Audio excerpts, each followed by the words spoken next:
então vamos estudar o primeiro capítulo de Apocalipse. Vai ser assim agora, daqui até o fim do ano, nós vamos estudar a cada quarta-feira um capítulo do livro, sem nenhuma preocupação teológica, como eu já falei, até porque eu não sou pastor, não sou teólogo, mas a minha preocupação esses dias, isso tem dado muito trabalho, é transformar este livro e a linguagem dele em algo simples, fácil de entender. O básico nós temos que levar para casa e temos que entender.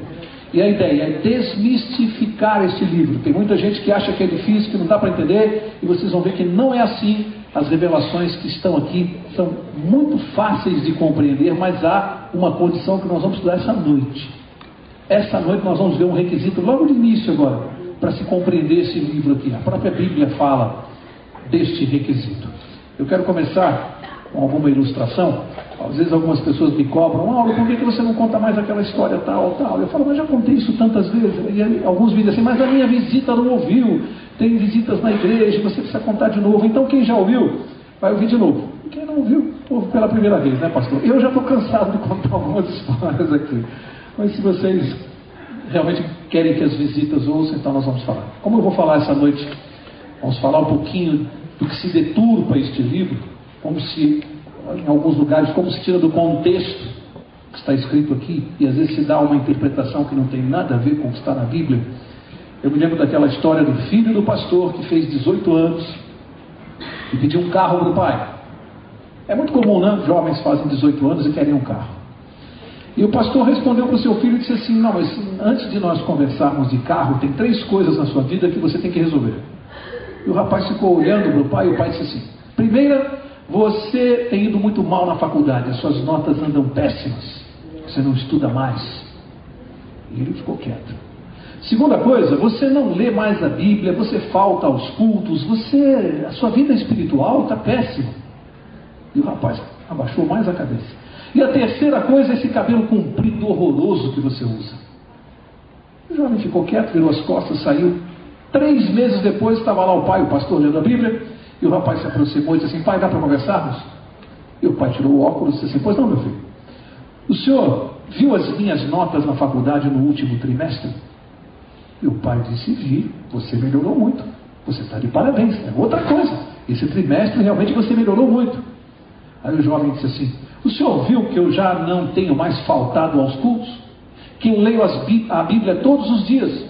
Estudo a lição? E o pai disse: filho, vi sim, você realmente mudou muito. Eu e sua mãe queremos a tua salvação. Você está de parabéns por isso. Aí o rapaz disse assim: pai, e agora? Qual é a desculpa para o carro? Não tem mais desculpa. E o pai disse assim: peraí, mas tem a terceira coisa que você não resolveu. Esse cabelo comprido, horroroso que você usa e não cortou. O rapaz já esperava, disse: ah, pai, eu sabia que você ia tocar nesse assunto, mas agora eu vou pegar o senhor. Este livro aqui, a Bíblia, o livro que o senhor me fez estudar e ler, que eu tenho lido e estudado. O senhor sabe o que eu descobri nesse livro aqui? Eu descobri que os homens mais fiéis a Deus, de todos os tempos, eram cabeludos. Os mais fiéis. Inclusive, principalmente, Jesus. E o pai respondeu: é verdade. E todos andavam a pé.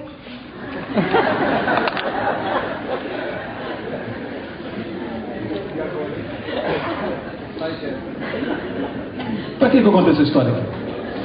Para mostrar uma coisa para vocês. Quando se tira alguma coisa do contexto, tirou do contexto, vira pretexto para qualquer coisa. É básico você tirar do contexto. O que essa história mostra? Você tirar alguma coisa do seu verdadeiro contexto de época. Aí vira pretexto para você defender qualquer ideia. Há pessoas que tomam a Bíblia e fazem isso. Pegam um verso, tiram esse verso do contexto da Bíblia, de todo o contexto bíblico, e aí saem defendendo uma doutrina em cima de um único verso, que não diz aquilo que a pessoa imagina que o verso esteja dizendo. Por isso que a nossa forma de estudar a Bíblia aqui é um verso explicando outro. E essa noite não vai ser diferente. E vamos provar que o livro de Apocalipse não dá para estudar sem você conhecer o resto da Bíblia, especialmente livros do Velho Testamento, e em especial o livro de Daniel. O que mostra que o Novo Testamento, onde está o livro de Apocalipse, confirma o Velho Testamento, porque eu desafio alguém a explicar o livro de Apocalipse sem os conhecimentos do livro de Daniel. É impossível. Porque há informações do livro de Apocalipse, primeiro, que confirmam o livro de Daniel. Batem lá um carimbo de autenticidade. E depois, se você não tiver conhecimento daquilo, não só Daniel é um dos mais citados. Há outros livros da Bíblia, especialmente do Velho Testamento, que são mencionados no livro de Apocalipse. Mas eu gostaria de perguntar a algumas religiões, aquelas que só reconhecem o Novo Testamento, há religiões que entendem que o Velho Testamento é uma coisa que era só para o povo judeu e acabou, não vale mais. O que vale é o Novo Testamento, depois de Jesus. Eu desafio estas religiões a explicarem o livro de Apocalipse sem o Velho Testamento. É impossível, não tem como. E é por isso que grande parte das religiões simplesmente não explica o Apocalipse. Algumas até, eu já ouvi pessoas dizendo assim, para mim, disseram, na minha igreja nós não estudamos o Apocalipse não. Não? Por quê? Porque o pastor falou que o Apocalipse não é para ser entendido, é só para alguns mestres, não é para os membros da igreja o Apocalipse. Vamos ver se é ou não. Essa noite nós vamos ver se é ou não. Vamos ver se essa explicação está correta. Então vamos lá, Apocalipse verso 1. Vamos estudar juntos aqui bem rapidamente, extraindo de cada verso o que ele tem de mais importante. Apocalipse capítulo 1, verso 1. Diz assim: revelação de Jesus Cristo, que Deus lhe deu para mostrar aos seus servos as coisas que brevemente devem acontecer. Ele as enviou pelo seu anjo e as notificou ao seu servo João. Para aqui, nós vamos verso a verso essa noite, verso a verso. Algumas coisas que eu não posso deixar de falar. Apocalipse, a primeira palavra do livro diz que ele é o quê? Uma revelação. E aqui está o próprio significado da palavra Apocalipse. O que quer dizer Apocalipse? Revelação. É isso que quer dizer. E há pessoas que imaginam que Apocalipse significa um cataclisma, um desastre, uma destruição. Apocalipse não significa isso. Apocalipse significa revelação. É uma revelação de Jesus Cristo. Ora, se é uma revelação de Jesus Cristo, faz sentido dizer que não é para nós? É apenas para alguns eruditos? Faz sentido isso? Se é uma revelação de Jesus? Bom, primeira coisa, é uma revelação de Jesus. Quem deu essa revelação para Jesus? Diz aí o verso. Deus lhe deu. Então veja a participação primeiro de Deus, o Pai. Deu a revelação ao Deus Filho, Jesus Cristo. Jesus recebeu a revelação e entregou a quem? O verso diz: ao anjo. Ao anjo. Que anjo é esse aqui? Que anjo é esse que está mencionado aqui? Gente, não é difícil de descobrir. Qual é o anjo que participou das revelações para Daniel?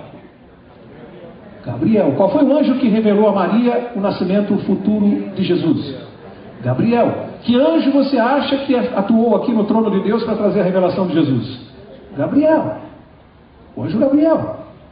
E o anjo Gabriel entregou para quem a revelação? Entregou a quem? Aqui tem uma sequência. Entregou a João. Estudamos na quarta passada. Por que João? Estudamos a vida dele e vimos que não foi uma coisa assim qualquer. João era uma pessoa que tinha íntimo relacionamento com Jesus e ele recebeu essa incumbência, não foi à toa. Estudamos a vida dele e vimos que havia um sentido claro para ele receber essa revelação. E a seguir no verso 2, a Bíblia ainda vai confirmar isso para nós. Mas eu quero parar para falar para vocês um pouquinho qual é o objetivo da revelação de Jesus, que está no verso 1. O verso 1 diz qual é o objetivo. Vamos ler de novo? Revelação de Jesus que Deus lhe deu. Olha o objetivo. Para mostrar a quem? Aos seus servos o quê? As coisas que brevemente devem acontecer. Por isso o livro é uma revelação. Mostrar aos servos de Deus, as coisas que brevemente devem acontecer. É importante você e eu pararmos na quarta-feira e virmos aqui, conhecermos as coisas que brevemente devem acontecer? É importante? Ou é melhor ficar em casa assistindo a novela? Revelação de Deus, dada a Jesus, que entregou ao anjo Gabriel, que entregou a João, para nós conhecermos o que brevemente vai acontecer. E você acha que a gente pode ficar fora disso aqui? Agora, o ponto que eu quero tocar é o seguinte, amigos, e eu vou tocar nisso com muito respeito.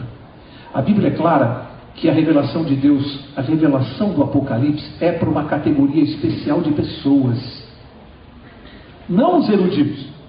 A Bíblia mencionou que categoria é essa. Para quem?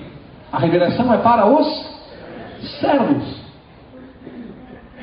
E aí eu tenho duas perguntas: quem são os servos de Deus e o que vem a ser servo? Se nós não respondermos isso, fica difícil compreender. O que é ser um servo? Servo é quem? Serve. Serve a quem?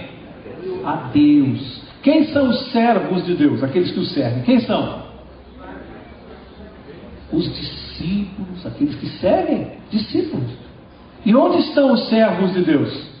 Aí na rua, na calçada? Onde estão? Onde se reúnem os servos de Deus?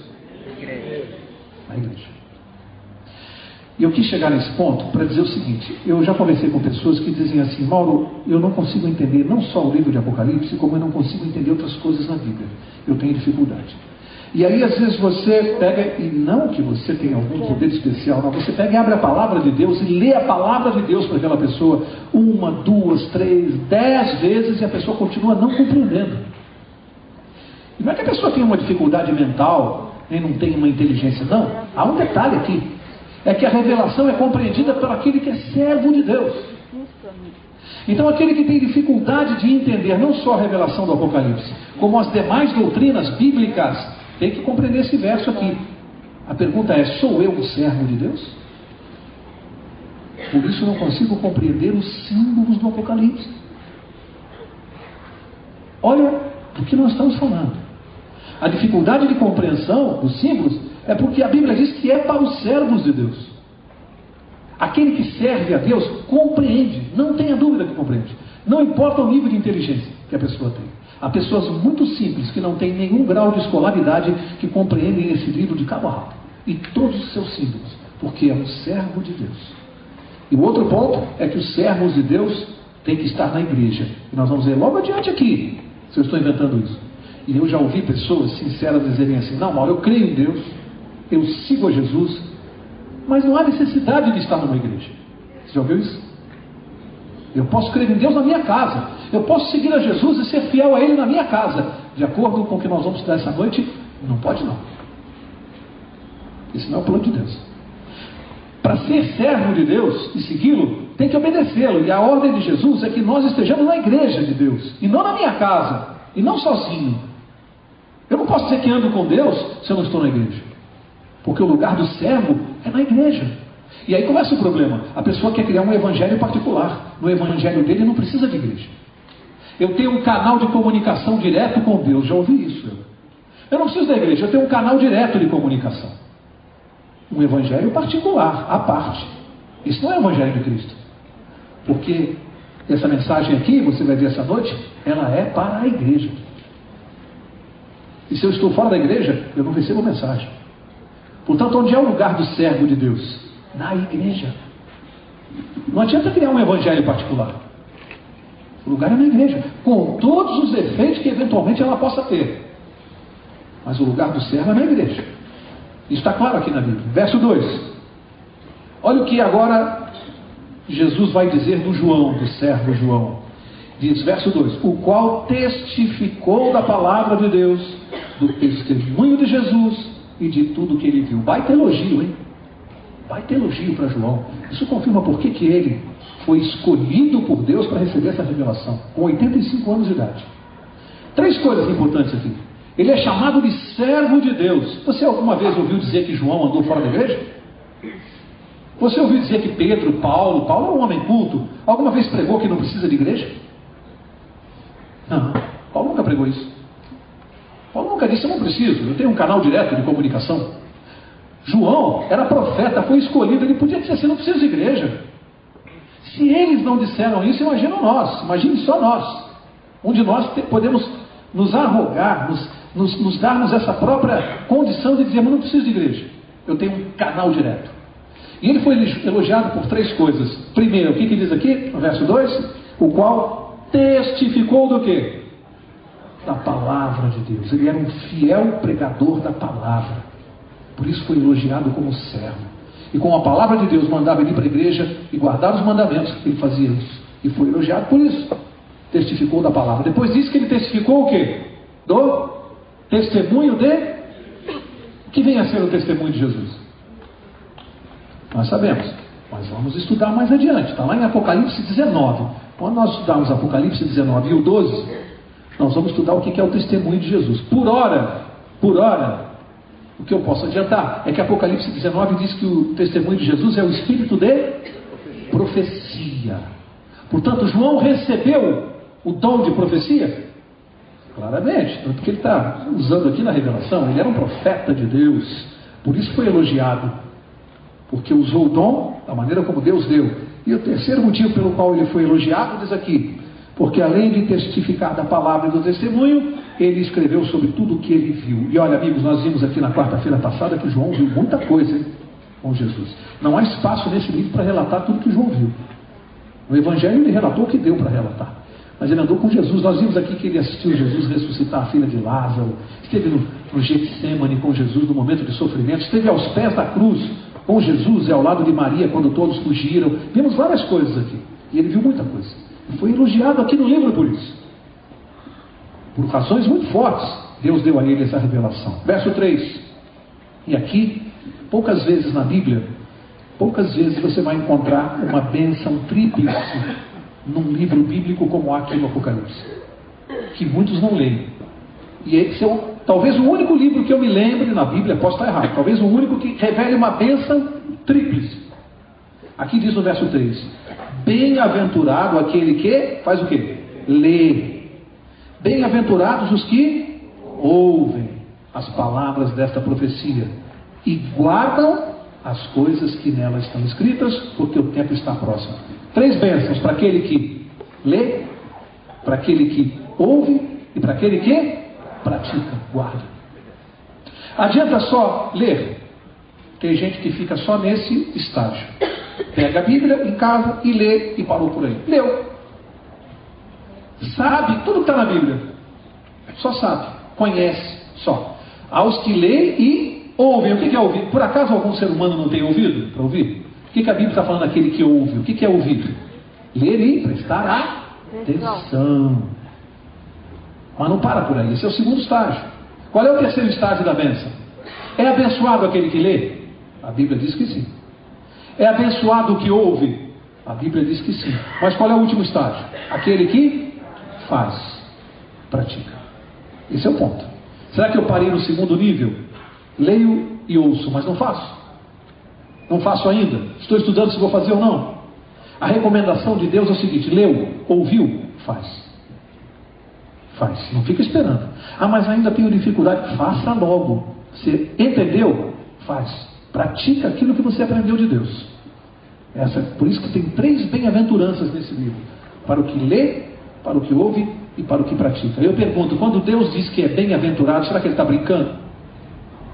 Será que nós essa noite que estamos aqui lendo e ouvindo e praticando, tem alguma bênção para nós aqui essa noite? O que você acha? Você deixou outras coisas e veio buscar aqui a sua bênção. E eu não ouvi amém. Amém. Você veio buscar a sua bênção desta noite. Isso é uma promessa, gente. Não dá para brincar com isso aqui. Você está sendo abençoado nesse momento aqui. É uma promessa de Jesus. Você vai sair daqui e amanhã você vai descobrir que bênção foi essa. Mas você está recebendo. Verso 4. Do 4 ao 8, eu vou ler, você vai ver que a Trindade, que coisa maravilhosa, a Trindade divina saudando a nós. Vamos ver as 3 pessoas da Trindade nessa salvação? Verso 4. João, às 7 igrejas que estão na Ásia. Para quem que ele está escrevendo esse livro aqui? A revelação? Para as... Não é para a igreja? Eu disse que era para a igreja. Mas tem gente que acha que não precisa estar na igreja. Mas a revelação é para a igreja. Diz aqui as 7 igrejas da Ásia. Eu não vou me deter nisso essa noite, porque nós vamos estudar na próxima sexta o assunto do capítulo 2 e 3. Na próxima quarta-feira. O assunto do capítulo 2, que são a carta às 7 igrejas. Só vou adiantar uma coisa. O número 7 no livro de Apocalipse é um número também que tem um grande simbolismo. O que significa o número 7 na Bíblia? Perfeição, plenitude. Então a carta às 7 igrejas não quer dizer que são apenas para as 7 igrejas da Ásia que foram mencionadas na Bíblia, também para elas. Mas você vai ver comigo semana que vem, com clareza, sem a menor dúvida, que as cartas não se referiam apenas àquelas 7 igrejas, mas que as 7 igrejas nominadas, indicadas, representavam 7 períodos da igreja de Deus na terra, 7 fases da igreja. Cada igreja daquela representava uma fase, um período da igreja de Deus até o nosso tempo. Você vai aprender isso quarta-feira que vem. É um estudo imperdível, não deixe de vir. E você vai ver como toda a história de Deus da igreja na terra e tudo o que aconteceu de certo e de errado estava profetizado nesse livro. Tudo profetizado aqui. Os 7 períodos da igreja. Em que período nós estamos? No 7º. Portanto, está no tempo do fim? Nós estamos vivendo o último período da igreja. Período da volta de Jesus. Laodiceia. Nós vamos estudar isso, tá? Por hora só vou mencionar isso. Segue no verso 4. João às 7 igrejas que estão na Ásia. Graça e paz a vós outros da parte daquele que é, que era e que há de vir. Quem é aquele que era e há de vir? Deus. E da parte dos 7 espíritos que estão diante do seu trono. E eu pergunto agora, o que quer dizer isso aqui? 7 espíritos. Número 7. A primeira pessoa da divindade, da trindade divina, Deus o Pai. Agora a Bíblia fala de 7 espíritos, sendo que 7 é a perfeição e a plenitude. Está falando de que espírito? Espírito Santo de Deus, que é pleno, é perfeito. 7 espíritos. O espírito perfeito, pleno. O Espírito de Deus. O número 7 é simbólico. Verso 5. E da parte de Jesus Cristo, que é a fiel testemunha. Pronto, fechou a trindade. O Pai, o Espírito Santo e o Filho se apresentando aqui a João. E diz que Jesus é o primogênito dos mortos e príncipe dos reis da terra. Por que ele é o primogênito dos mortos? O que significa aqui o primogênito dos mortos? Ele foi o primeiro a morrer? Não. Antes de Jesus morrer, muitos outros morreram. E Jesus até ressuscitou alguns. O que significa primogênito em termos bíblicos? O mais importante, o mais eminente. Jesus é o primogênito dos mortos, porque ele foi o ser mais importante que morreu, que experimentou a morte. Primogênito nesse sentido, o mais eminente. E era assim no tempo de Israel. O primogênito nem sempre era o primeiro, mas era o mais importante. Isso há vários exemplos na Bíblia. Final do verso 5. Há aquele que nos ama e em seu sangue nos lavou dos nossos pecados, e nos fez reino e sacerdotes para o seu Deus e Pai. A Ele seja a glória e poder para todo sempre. Amém. Verso 7, e surge aqui no livro de Apocalipse a primeira promessa da segunda vinda de Jesus, no Apocalipse. A primeira vez que já é mencionada a segunda vinda de Jesus, ou a volta dele. Diz assim: vede, ele vem com as nuvens, e todo olho o verá, até mesmo os que o trespassaram, e todas as tribos da terra se lamentarão sobre ele. Sim, amém. Aqui uma explicação.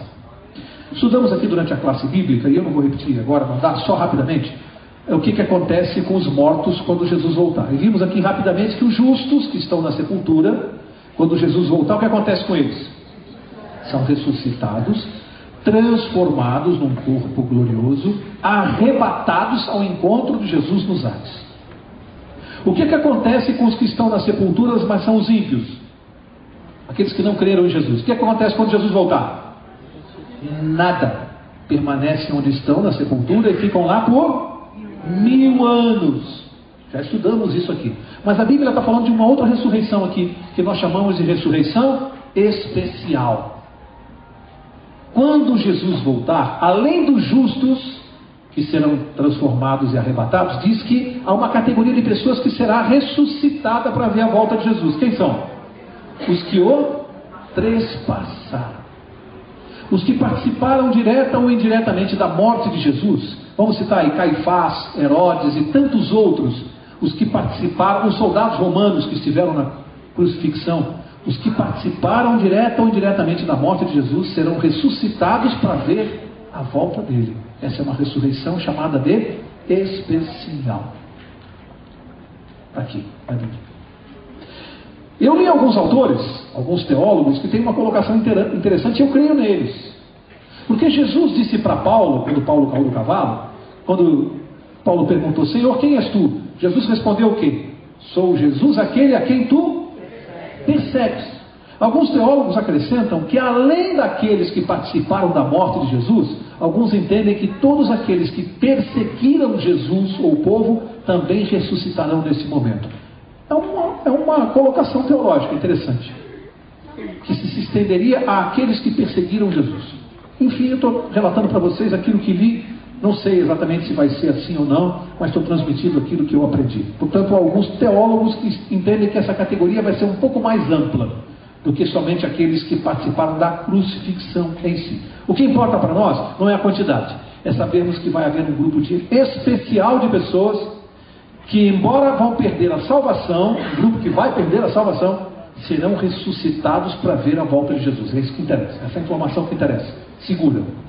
Verso 8: Eu sou o alfa e o ômega, o princípio e o fim, diz o Senhor, aquele que é, que era e que há de vir, o Todo-Poderoso. Alfa e ômega, nós sabemos, são letras do alfabeto grego. Alfa, a primeira letra; ômega, a última. Por que Jesus citou este exemplo para falar dele? Porque ele é o princípio e o fim de todas as coisas, de A a Z do alfabeto. Aqui se refere a Jesus Cristo. Verso 9, para a gente avançar um pouquinho mais rápido. Verso 9: Eu, João, agora eu vou falar dele, vai dar uma informação para nós.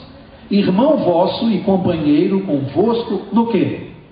Na aflição, no reino e na perseverança em Jesus. Estava na ilha chamada Pátimos por causa da palavra de Deus e do testemunho de Jesus. Amigos, uma informação importante. Primeiro, João confessa que ele é nosso irmão numa série de coisas. Na nossa aflição, no sofrimento que ele também passou. No reino, que reino é esse? Aquele que Deus prometeu para nós e que nós aguardamos com fé e esperança. Ele diz: eu também vou estar lá com vocês. Também sou companheiro de vocês na promessa. Também aguardo por ela. E ele diz aqui que ele estava na ilha de Pátimos por causa da palavra de Deus e do testemunho de Jesus. Em outras palavras, ele estava na ilha de Pátimos preso, não estava de férias, não estava passeando. Lá, a ilha de Pátimos era um lugar onde eram enviados os principais presos políticos. Era um lugar para preso político. Olha, engraçado que João foi considerado um traidor da nação, porque seguia Jesus, um contraventor, um conspirador. Aliás, Cristo foi considerado assim. E ele estava lá, ele diz: por causa da palavra de Deus. Eu pergunto: será que alguns de nós aqui já passamos por injustiças, perseguições, privações, dificuldades por causa da palavra de Deus? Será que alguém aqui já ficou desempregado porque foi fiel e guardou o sábado? João está dizendo assim, ó: aguenta firme, por causa da palavra de Deus eu estou aqui na ilha de Pátimos, mas o meu Deus vai voltar. Muitos de nós temos que entender que algumas privações nós vamos passar, algumas dificuldades e aflições nós vamos passar por causa da palavra de Deus. É assim, mas temos que ser fiéis à palavra de Deus, temos que ser defensores da palavra de Deus, temos que testemunhar. Nada vai me impedir de ser um fiel guardador da palavra de Deus. É esse o recado de João para nós. Ele está dizendo: ó, eu mesmo estou aqui passando pelo que eu estou passando por causa da palavra de Deus. E se Jesus não o poupou a ele que recebeu todos esses elogios, por que nós somos melhores do que ele? Percebe? Temos que enfrentar o nosso calvário, as nossas dificuldades por causa da palavra de Deus. Verso 10, ele diz assim: eu fui arrebatado em espírito no dia do Senhor, e ouvi de trás de mim uma grande voz como de trombeta. Ele diz que foi arrebatado em espírito. É importante entender isso aqui, tá? Quando ele fala que foi arrebatado no espírito, não significa que o espírito dele saiu do corpo e foi vagando por aí conversar. Isso não tem nada a ver. A Bíblia não dá amparo a esse tipo de doutrina. Já estudamos isso. Não existe vida fora do corpo.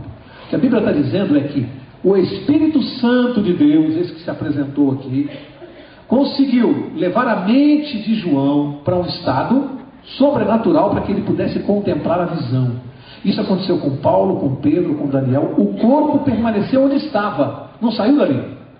A mente dele foi levada num estado que nós não sabemos explicar como é, só Deus sabe fazer essas coisas, para que João pudesse contemplar o sobrenatural. Mas fisicamente ele não saiu de onde ele estava. Ele permaneceu ali. Agora, a mente dele, de alguma maneira que só Deus sabe explicar, foi levada, conduzida para que ele pudesse contemplar a visão. Ok? E ele diz que isso aconteceu num dia específico. Que dia foi? No dia do Senhor. E a pergunta é, qual é o dia do Senhor? Bom, ok. Muitos responderam que é o sábado, eu concordo, mas está escrito na Bíblia que o dia do Senhor é o sábado? Porque tem gente aqui que pode dizer assim, não é, mano, o dia do Senhor é o domingo. E qual é a nossa obrigação? Mostrar onde? Na Bíblia. Então vamos ver, qual é o dia que a Bíblia chama, e não nós, de o dia do Senhor? Vamos ver? Marca essa página aí que nós vamos voltar. Marca aí. Volta lá, Isaías. Eu disse que o Velho Testamento a todo momento vai confirmar o Apocalipse. Isaías capítulo 58. Isaías 58. Tem um verso aqui que ajuda bastante. Isaías 58 é o verso 12. Isaías 58, 12.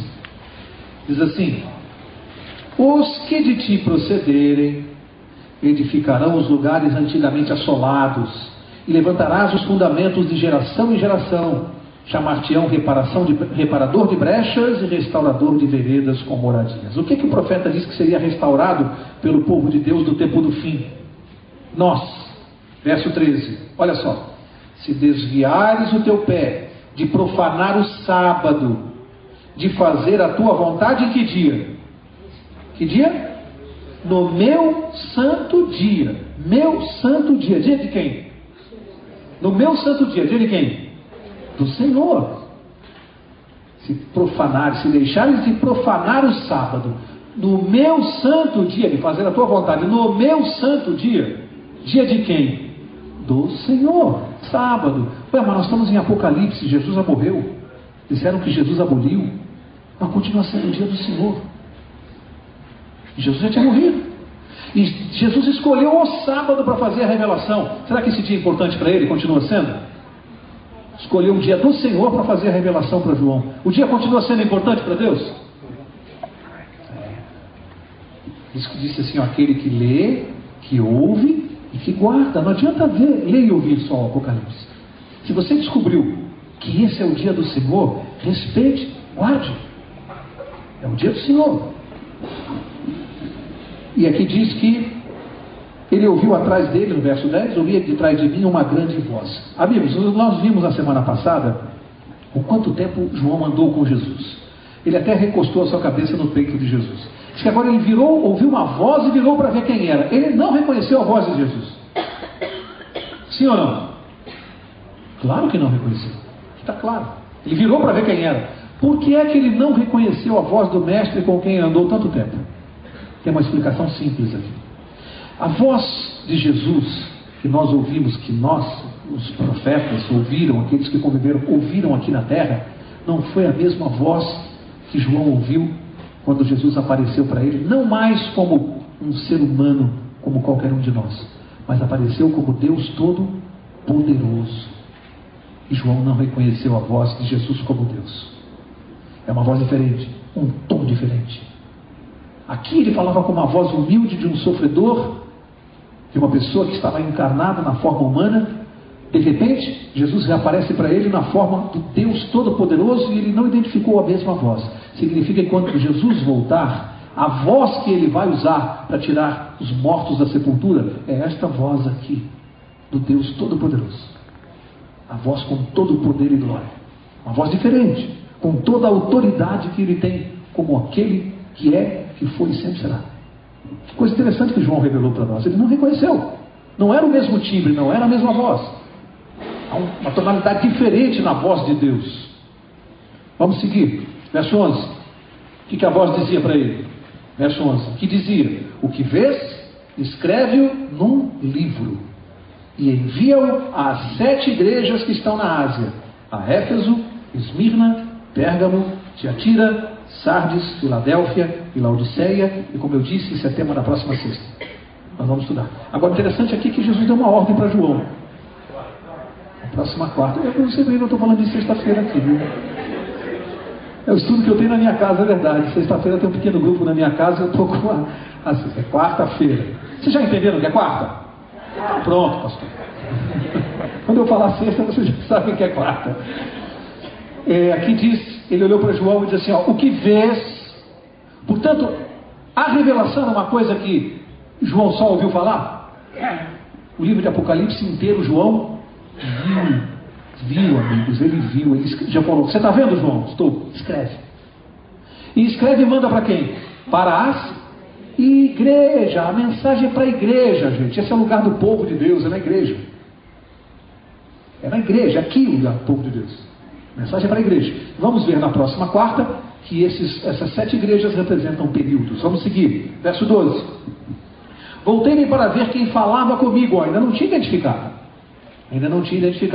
E ao voltar-me, vi 7 candeeiros de ouro. Olha que legal que é estudar Apocalipse. Aqui surge mais uma vez um símbolo. Ele viu 7 candeeiros de ouro. Eu disse que só a Bíblia pode explicar a Bíblia. Você quer saber o que são os 7 candeeiros? A Bíblia vai explicar. Verso 20. Verso 20 diz assim: o mistério das 7 estrelas que viste na minha mão direita e os 7 candeeiros de ouro é este. As 7 estrelas são os anjos das 7 igrejas e os 7 candeeiros são as 7 igrejas. O próprio Apocalipse explicou. Você não precisa bater cabeça. Ele se virou por causa da voz e ele viu 7 candeeiros de ouro. E Jesus está dizendo que esses 7 candeeiros representam as igrejas. E nós vamos estudar na próxima quarta exatamente o que significa isso. Portanto, quando ele se voltou, Jesus mostrou a ele os 7 períodos da igreja. Olha que coisa. O que Jesus mostrou para João? Verso 13. Olha só a informação. E no meio dos 7 candeeiros, ou seja, as igrejas, alguém semelhante a um filho de homem. Quem é o filho de homem? Jesus Cristo. Foi chamado várias vezes na Bíblia assim. Ele mesmo se intitulou o filho do homem. Como é que ele estava vestido?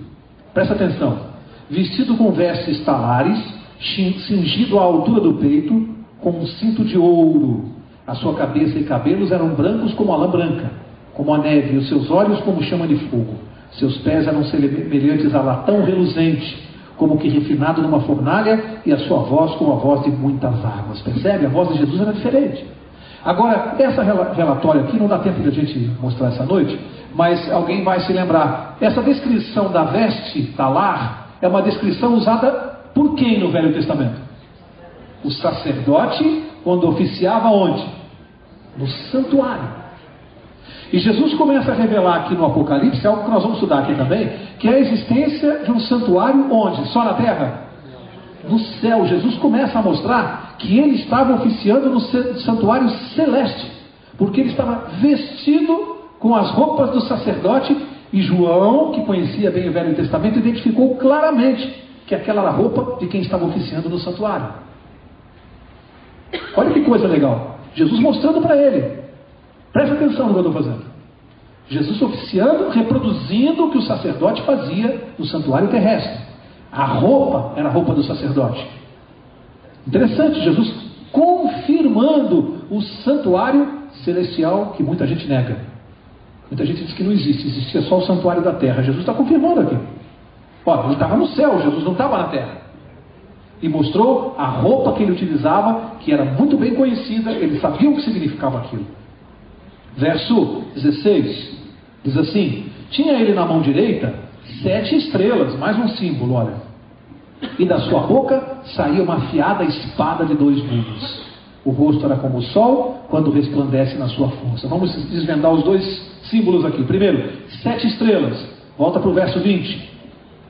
O mistério das 7 estrelas que viste na minha mão direita e os 7 candeeiros de ouro é este. As 7 estrelas são os anjos das 7 igrejas. Já vou explicar o que é isso quando chegar aqui no verso 20. Daqui a pouquinho. Nós estamos no 16, já vou chegar lá.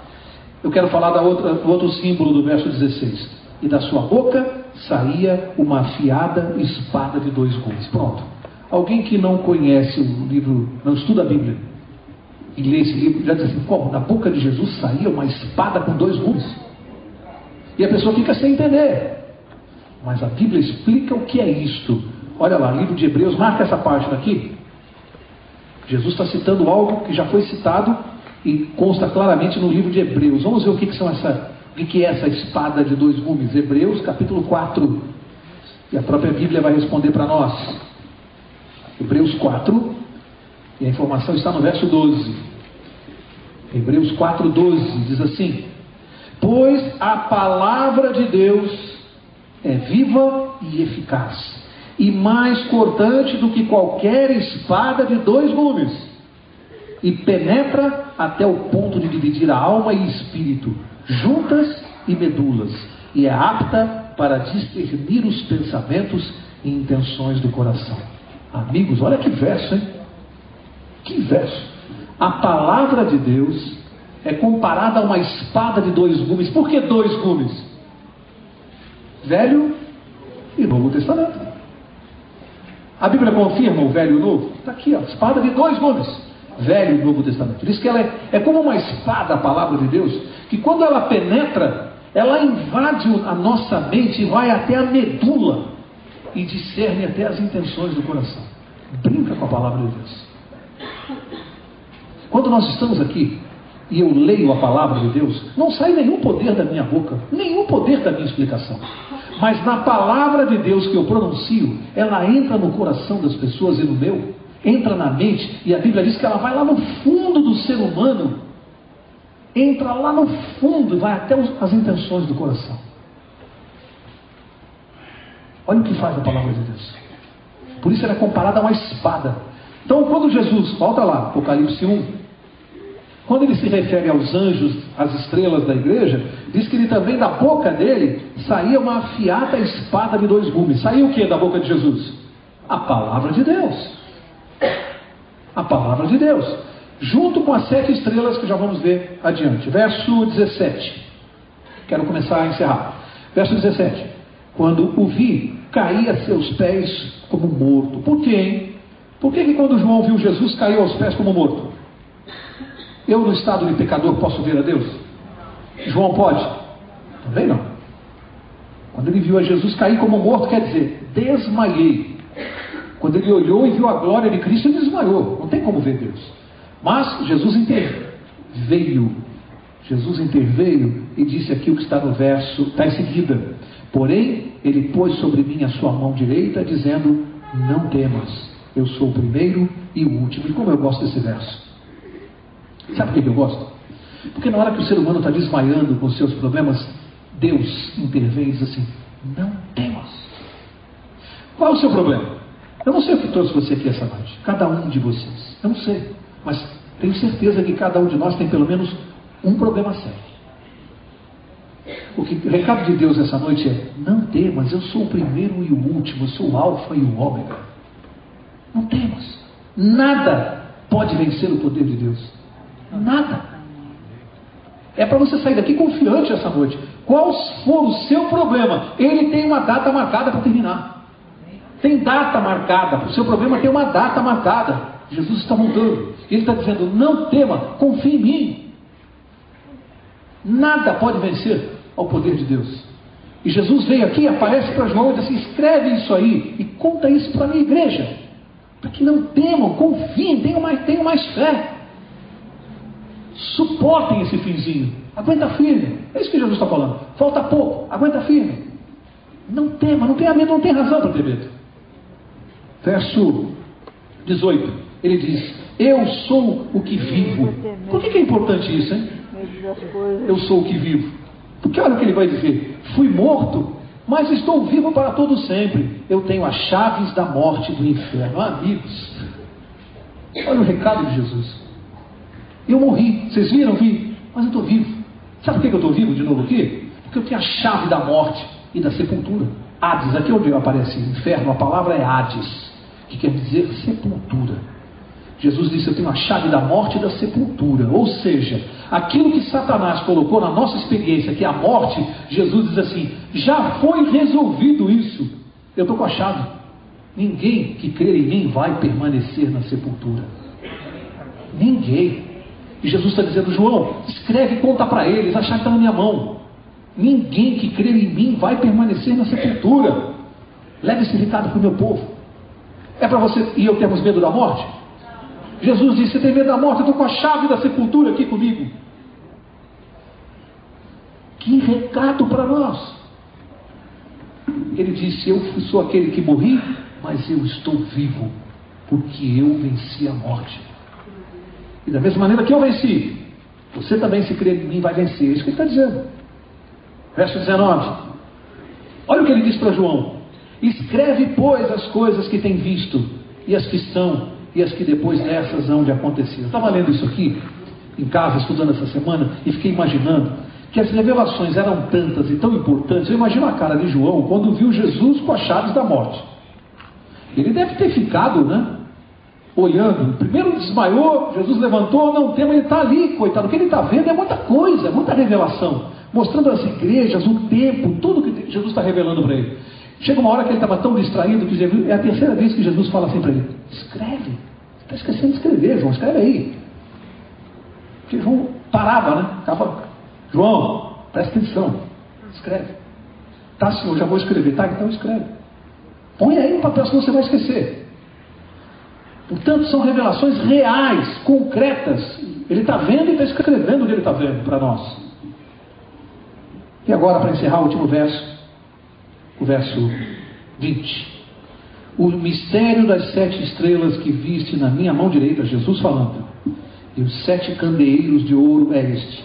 As 7 estrelas são os anjos das 7 igrejas, e os 7 candeeiros são as 7 igrejas. Amigos, eu quero terminar aqui dizendo o seguinte: que responsabilidade é esta aqui?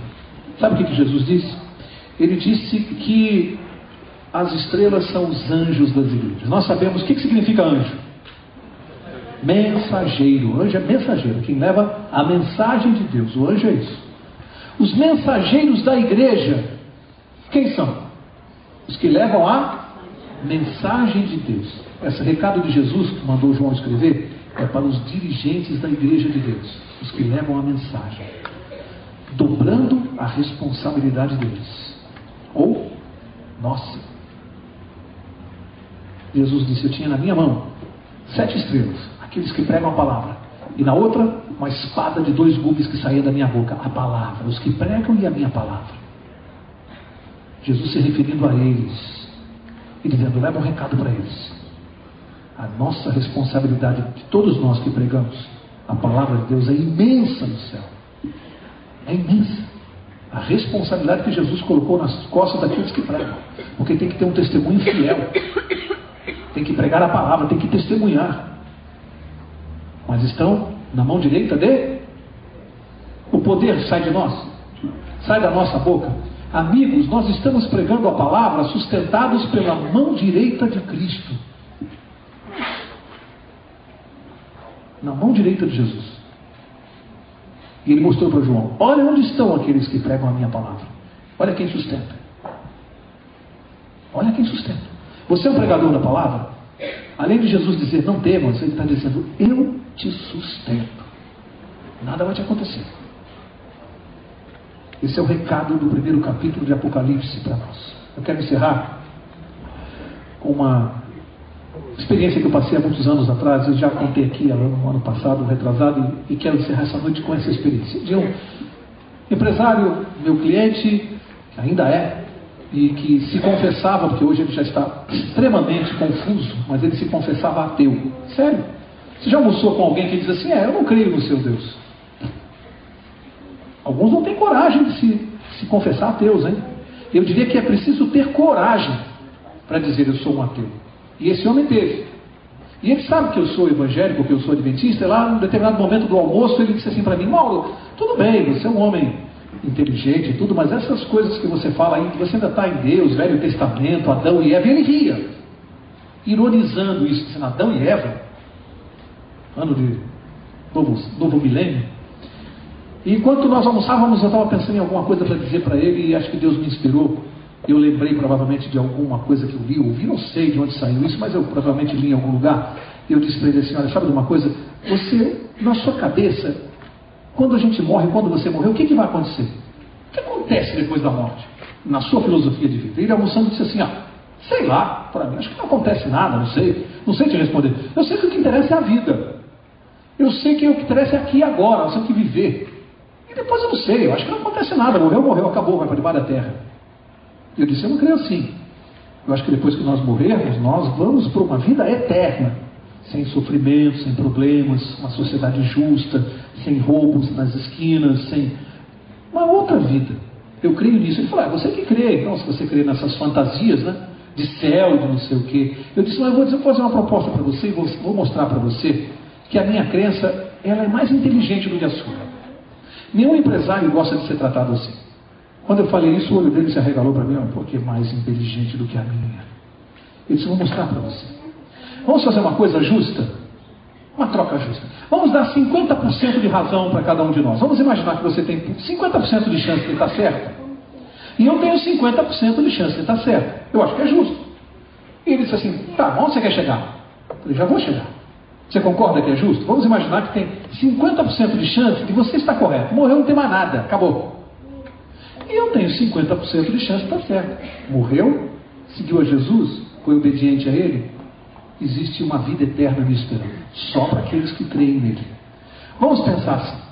Você sabe que você está correndo muito mais risco do que eu? Porque vamos imaginar que você esteja certo. Eu perdi. Não existe Deus, não existe nada disso, não existe o livro que eu creio. Tudo fantasia. Morremos e não existe nada. Bom, o que você perdeu? Eu disse para ele. Nada. Porque na sua concepção, depois da morte, não existe nada. Você não perdeu nada. Mas vamos imaginar que eu esteja certo. Que existe uma vida eterna sem sofrimento somente para aqueles que creem em Deus. E você não crê. E eu tinha razão. O que você perdeu? Ele ficou calado e eu disse, tudo. A minha opção é mais inteligente do que a sua. E ele ficou quieto. E mastigado, quieto. O cristianismo é a opção mais inteligente. Aqueles que não creem em Deus vão perder tudo. Agora, se nós estivermos errados, por crermos em Jesus e seguirmos esses ensinamentos, eu fui melhor pai, melhor amigo, melhor vizinho, melhor patrão, fui melhor em tudo por seguir. Nesta vida, fui melhor em tudo. Mas se existir esse Deus que nós cremos e temos certeza que existe, quem não crê nele vai perder tudo. Jogou todas as fichas e perdeu. Portanto, o Evangelho é a opção mais inteligente. Se alguém ainda não tomou essa decisão, se alguém tem dúvida, que você possa ir para casa e levar esse abacaxi para descascar em casa. Que Deus te abençoe. Próxima quarta, capítulo 2 do Apocalipse. Vamos estudar os 7 períodos da igreja. Eu vou pedir ao pastor Sandro para nos despedir com oração. E até a próxima quarta.